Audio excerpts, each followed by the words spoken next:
Hello everyone, I'm Tiffany Huang from Milo Electric. Today I will introduce Milo's hybrid inverter to you.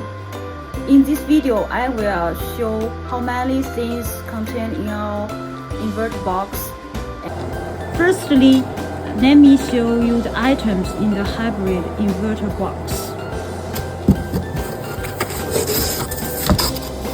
It contains a user manual, a hybrid inverter, and a hanging rack, a bag of AC connectors, DC connectors, and some expansion screws.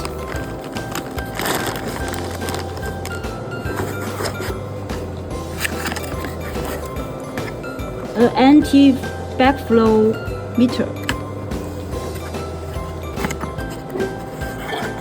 and the Wi-Fi module is an optional part.